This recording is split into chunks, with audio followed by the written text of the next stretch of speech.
हे राजा, तुमने मेरे हिरण को मारकर एक पाप किया है, इसलिए मैं तुम्हें श्राप देता हूँ कि तुम्हारा पुत्र भी इसी भाग्य को प्राप्त करेगा। उसका सिर हिरण का होगा और शरीर आधा मनुष्य का होगा। आखिरकार वह घड़ी आ गई जब महारानी ने एक पुत्र को जन्म दिया। लेकिन जब सभी ने उस शिशु को देखा तो आश्चर्य और भय से भर गए। बालक का सिर हिरण का था और शरीर का आधा भाग मनुष्य का।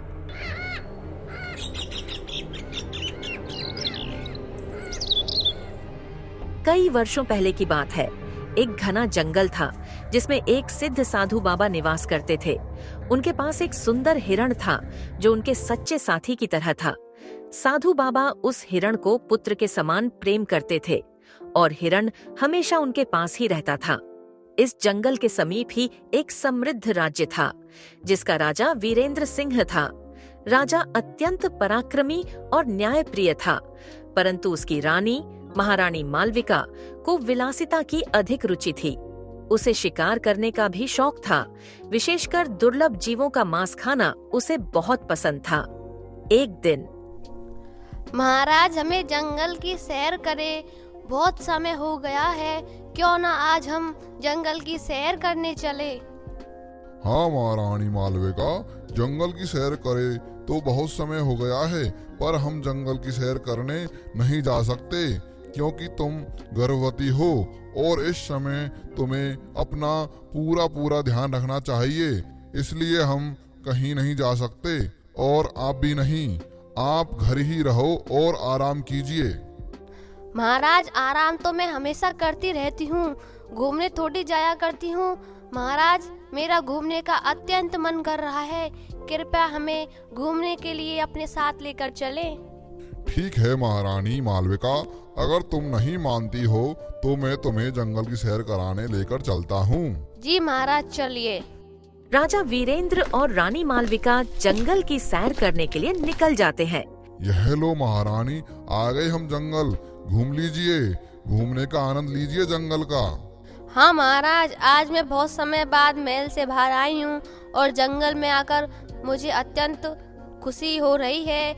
आज मेरा मन अत्यंत प्रसन्न हो गया है। आज मैं बहुत खुश हूँ महाराज।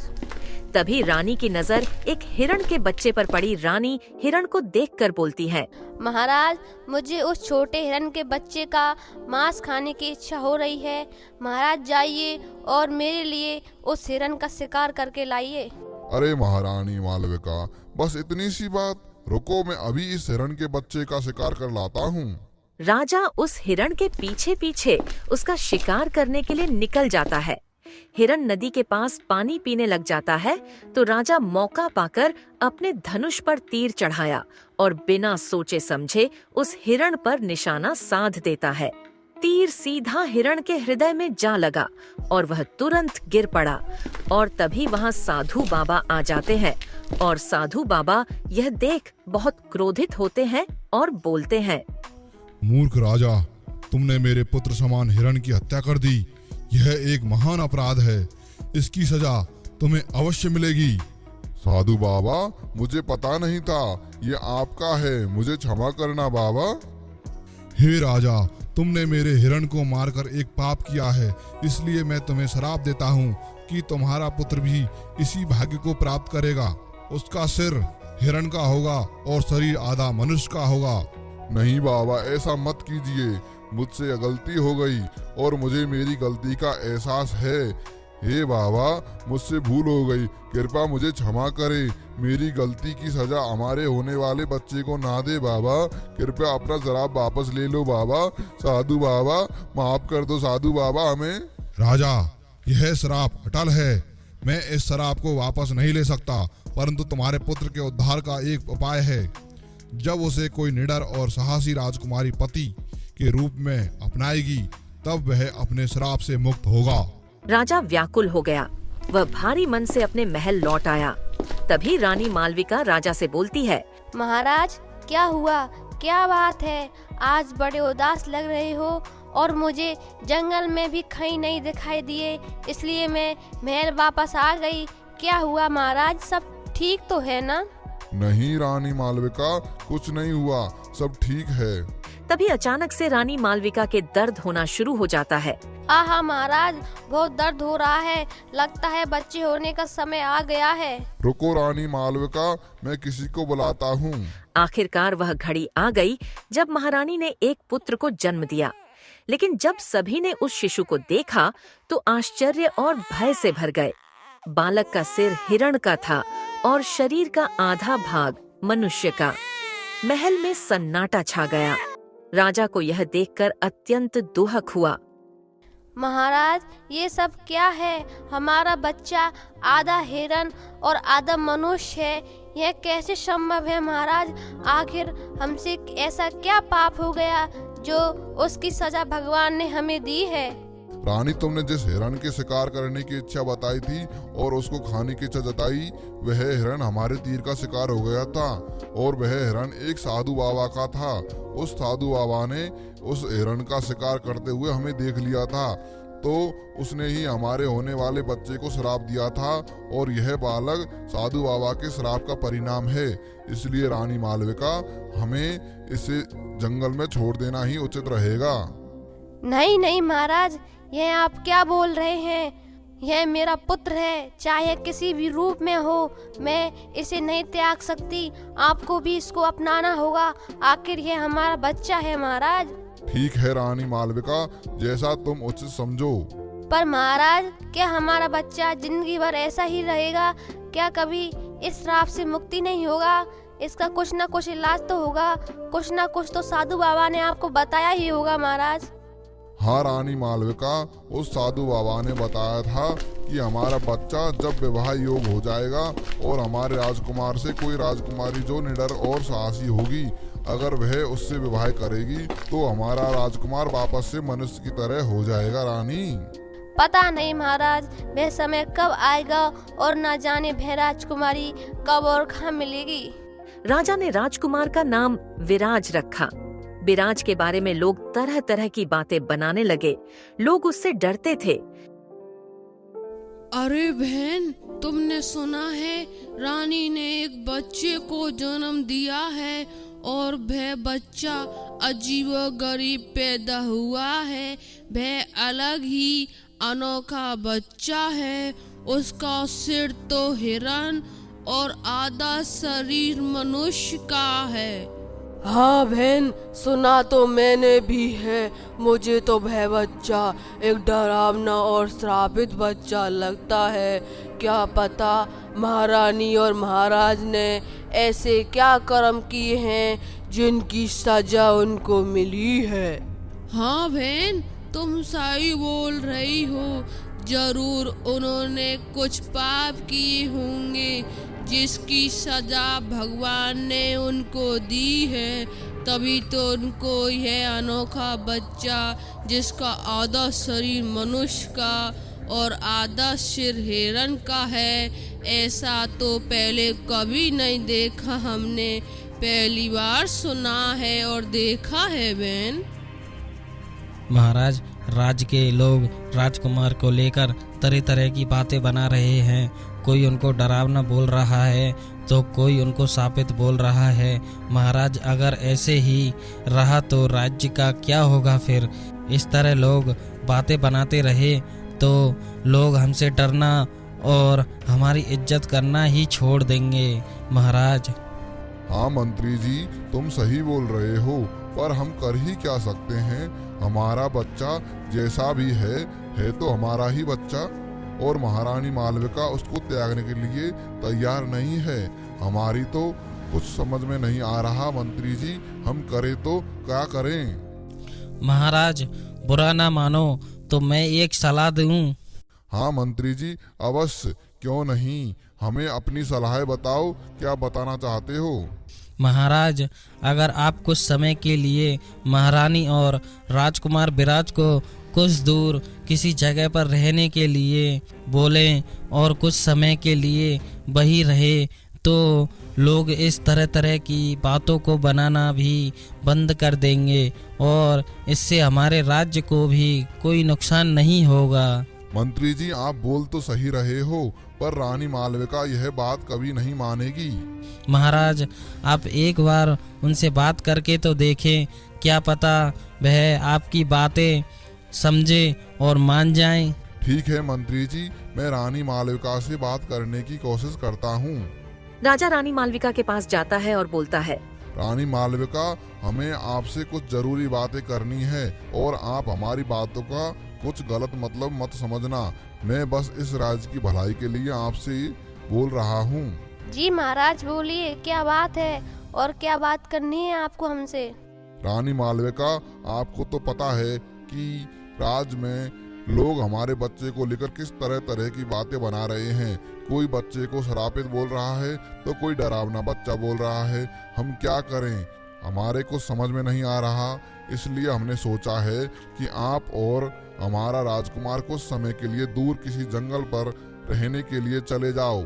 हम आपके रहने का सारा प्रबंध कर देंगे और समय समय पर आपसे मिलने भी आया करेंगे। महाराज, ये आप क्या बोल रहे हो? हमें आपसे यह उम्मीद नहीं थी। महाराज, लोग तो कुछ भी बोलते हैं, आप उनकी बातें मानकर हमें हमारे बच्चों को खुद से दूर कर रहे हैं।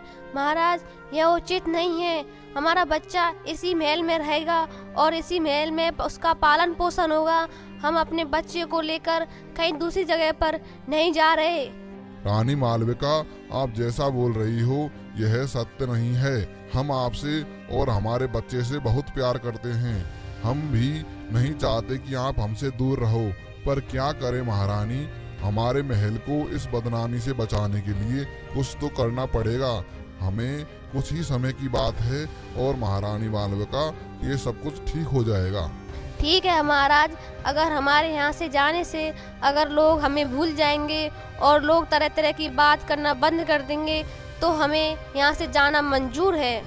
राजा महारानी मालविका और अपने राजकुमार का जंगल के पास एक घर में रहने का प्रबंध कर देता है। उसका पालन पोषण वही होता है और राजा रानी और राजकुमार से मिलने रोज जाया करता था। ऐसे ही समय निकलता गया और राजकुमार 10 साल का हो गया। माँ, मैं दिखने में ऐसा क्यों हूँ और मैं सबसे अलग क्यों हूँ? कोई मुझसे बात भी नहीं करता माँ, और ना ही कोई मेरे साथ में खेलता है और ना ही मेरे कोई दोस्त बनता है। माँ, मैं ऐसा क्यों हूँ माँ? बेटा राजकुमार, तुम सबसे अलग इसलिए हो क्योंकि तुम सबसे स्पेशल हो और मेरा बेटा सबसे स्पेशल है, इसलिए ही तो मेरा लाल दुलारा है। और दोस्तों का क्या है, वे लोग जलते हैं तुझे देखकर कि तू सबसे अलग और सबसे स्पेशल है, इसलिए तुझसे बात नहीं करना चाहते, तुझे अपना दोस्त नहीं बनाते हैं। पर माँ, मैं तो राजकुमार हूँ और हम दोनों यहीं रहते हैं, महल में क्यों नहीं रहती? माँ, आप भी यहीं रहती हो, मेरा सारा पालन पोषण यही हुआ है और माँ पिताजी मुझसे यही मिलने आते हैं। ऐसा क्यों है माँ? अरे बेटा विराज, ऐसा कुछ नहीं है। तुम्हारे पिताजी हम दोनों से बहुत प्यार करते हैं और राज्य में इस समय स्थिति कुछ ठीक नहीं है, इसलिए हम दोनों को यहाँ रहना पड़ रहा है कुछ समय के लिए। रानी ऐसे ही अपने राजकुमार का मन बहला देती थी। वह उसको कभी उदास नहीं होने देती थी, उसको हमेशा अच्छा महसूस करवाया करती थी। एक दिन राजकुमार जंगल में घूम रहा था, तभी उसके पास एक लड़का आता है। अरे, तुम तो इस राज्य के राजकुमार हो ना, और तुम यहीं पास में कहीं रहते हो ना? हाँ, मैं ही हूँ वह राजकुमार। बहुत सुना है मैंने तुम्हारे बारे में, तुम्हारे इस अनोखे रूप रंग के बारे में, पर तुम चिंता मत करो, एक दिन सब सही हो जाएगा और मैं आपका दोस्त बनना चाहता हूँ। क्या आप मेरे दोस्त बनोगे? हाँ हाँ, क्यों नहीं, मैं तुम्हारा दोस्त बनूंगा। वैसे भी आज तक कोई भी मेरा दोस्त नहीं है, मैं बस यहाँ अकेला रहता हूँ और मैं रोज जंगल घूमने आया करता हूँ। आज से तुम मेरे दोस्त हो और आज से हम दोनों जंगल में रोज घूमा करेंगे और ढेर सारी बातें किया करेंगे। हाँ ठीक है, मैं यहीं पास के गांव में रहता हूँ, अभी मैं चलता हूँ। काफ़ी समय हो गया है मुझे जंगल में आए हुए मेरे घर वाले परेशान हो रहे होंगे। वह लड़का वापस अपने घर चला जाता है। राजकुमार अपने घर आकर अपनी माँ से बोलता है, माँ, आज मुझे जंगल में एक लड़का मिला। वह बहुत ही अच्छा था माँ। उसने मुझसे दोस्ती भी की। मेरा पहली बार कोई दोस्त बनने के लिए तैयार हुआ है माँ। हाँ बेटा, मैंने बोला था ना तुमसे कि तुम बहुत स्पेशल हो। हर कोई थोड़ी तुम्हारा दोस्त बन सकता है। हाँ माँ, आप सही बोल रही हो। अब रोज वह राजकुमार जंगल घूमने अपने दोस्त के साथ जाता था। ऐसे ही समय निकलता गया। राजकुमार अब 20 साल का हो गया है। एक दिन, माँ, मैं अब 20 साल का हो गया हूँ। अभी भी ऐसा ही हूँ। और क्या मैं सब लोगों की तरह नहीं बन सकूंगा माँ? तभी वहाँ पर राजा आ जाता है। नहीं राजकुमार ब्राज, तुम जो बोल रहे हो वह सब कुछ होगा, बस कुछ समय लगेगा। और कितना समय लगेगा पिताजी? मैं अब पूरे 20 साल का हो गया हूँ। यहाँ रहते रहते मैंने कभी हमारा महल भी नहीं देखा है। ना जाने किस वजह से भगवान मुझे ऐसा बनाया है। आखिर क्या वजह है पिताजी जो मैं सब लोगों से अलग हूँ? राजकुमार ब्राज, कुछ समय पहले की बात है कि मैं और तुम्हारी माँ जंगल में घूमने गए थे और वहीं पर तुम्हारी माँ को एक हिरण का बच्चा बहुत पसंद आ गया और इन्होंने उसको खाने की इच्छा जताई। और तुम्हारी माँ के बोलने पर मैंने उस हिरण का शिकार कर दिया और वह हिरण एक साधु का था और उस साधु ने सब कुछ देख लिया था और हमें श्राप दिया कि हमारे होने वाला बच्चा आधा मनुष्य और उसका सिर हिरण का होगा और तुम जन्म से ही ऐसे हो। इसमें मेरी क्या गलती थी पिताजी जो मुझे ऐसा श्राप दिया गया है? और पिताजी, उस साधु बाबा ने इस श्राप से मुक्त होने के लिए कोई न कोई तो उपाय बताया होगा पिताजी। राजकुमार विराज, और साधु ने इस तरह से मुक्त होने का एक उपाय बताया था। कैसा उपाय पिताजी? बेटा राजकुमार, साधु बाबा ने बताया था कि जब तुम बड़े हो जाओगे और तुम्हारा विवाह एक निडर और साहसी राजकुमारी से होगा, तभी तुम इस श्राप से मुक्त हो सकोगे। तो पिताजी, अब तो मैं बड़ा हो गया हूँ। आप इसी तरह भी कोई राजकुमारी मेरे विवाह के लिए देखना प्रारंभ कीजिए। हाँ महाराज, राजकुमार सही बोल रहा है। अब तो हमारा बेटा बड़ा हो गया है। आप इसके विवाह के लिए राजकुमारी ढूंढना प्रारंभ करें। हाँ, तुम दोनों सही बोल रहे हो। मैं आज ही सभी राज्यों में संदेश भेजवाता हूँ कि हमें हमारे राजकुमार के विवाह के लिए एक राजकुमारी चाहिए जो एक साहसी और निडर हो। राजा ने कई राज्यों में संदेश भिजवाया कि जो भी राजकुमारी हमारे राजकुमार से विवाह करेगी वह उसे आधे राज्य का उत्तराधिकारी बना देगा। लेकिन कोई भी साहसी राजकुमारी तैयार नहीं हुई। तभी राजा को वीरगढ़ राज्य की राजकुमारी कनक के बारे में खबर आई। कहा जाता था कि वह अत्यंत साहसी और बुद्धिमान थी। उसने कई युद्धों में भाग लिया था और अपने राज्य को विजयी बनाया था। राजा ने उस राजकुमारी को महल में बुलावा। सैनिकों, हमने वीरगढ़ राज्य की राजकुमारी कनक के बारे में सुना है। आज ही वहाँ संदेश भिजवाया जाए और उसे राजकुमारी को हमारे दरबार में पेश किया जाए। जो आज्ञा महाराज। सैनिक कुश राजकुमारी को राजा के सामने पेश कर देते हैं। महाराज, यही है वह साहसी निडर राजकुमारी, इसके बारे में आप बोल रहे थे। तो तुम हो वह साहसी और निडर राजकुमारी कनक जिसके बारे में हमने सुना है। हमने सुना है तुम बहुत ही हिम्मत वाली और अच्छे योद्धाओं को युद्ध में हरा देने वाली हो और हमेशा अपनी प्रजा की रक्षा करती हो। हाँ महाराज, मैं ही हूँ बीरगढ़ की राजकुमारी कनक। बोलिए महाराज, क्या काम है मुझसे और मुझे यहाँ पर क्यों पेश किया गया है? राजकुमारी, यह देखो, यह हमारा पुत्र विराज है और यह जन्म से ही ऐसा है। इसका यह सिर हिरण का है और आधा शरीर मनुष्य का है और हम चाहते हैं कि आप हमारे पुत्र से विवाह करें। यह आप क्या बोल रहे हैं महाराज? हमारा और राजकुमार का विवाह मैं ऐसा नहीं कर सकती महाराज। यह सबसे अलग है और हम मनुष्यों की तरह नहीं हैं, तो भला मैं इनसे विवाह क्यों करूं महाराज? राजकुमारी कनक, हमारा पुत्र सब मनुष्यों से अलग है, पर यह हमेशा ऐसा ही नहीं रहेगा। यह हम लोगों की तरह जल्द ही हो जाएगा। तुम तो बस हमारे पुत्र से विवाह कर लो। ऐसे कैसे यह हम लोगों की तरह जल्दी ही ठीक हो जाएंगे? इसकी कोई वजह तो होगी। हमें पूरी घटना बताइए, यह सब कैसे हुआ? रानी राजकुमारी कनक को सारी घटना बता देती है। राजकुमारी उनकी पूरी घटना सुन बोलती है। मैं आपके राजकुमार से विवाह तो कर लूं, अगर यह विवाह के बाद भी ऐसे ही रहे और इनमें कोई परिवर्तन नहीं हुआ तो? आपका यह सोचना उचित है राजकुमारी कनक। अगर आपको मुझसे विवाह करना ठीक लगता है तो आप मुझसे विवाह कीजिए, अन्यथा रहने दीजिए। मैं जैसा हूँ वैसा ही ठीक हूँ, यही मेरी किस्मत है और शायद मैं जिंदगी भर ऐसे ही रहूँगा, ऐसे ही अपनी जिंदगी जी लूँगा। नहीं बेटा विराज, ऐसा मत बोलो।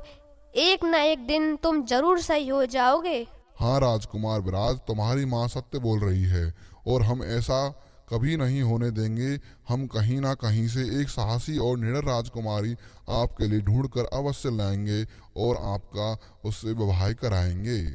ठीक है महाराज, मैं राजकुमार विराज से विवाह करने के लिए तैयार हूँ। राजा राजकुमारी कनक और राजकुमार विराज का विवाह करा देता है और उसके बाद कुछ क्षणों में राजकुमार का सर एक मनुष्य के सिर के जैसा हो जाता है और वह दोनों अपना जीवन खुशी खुशी व्यतीत करते हैं।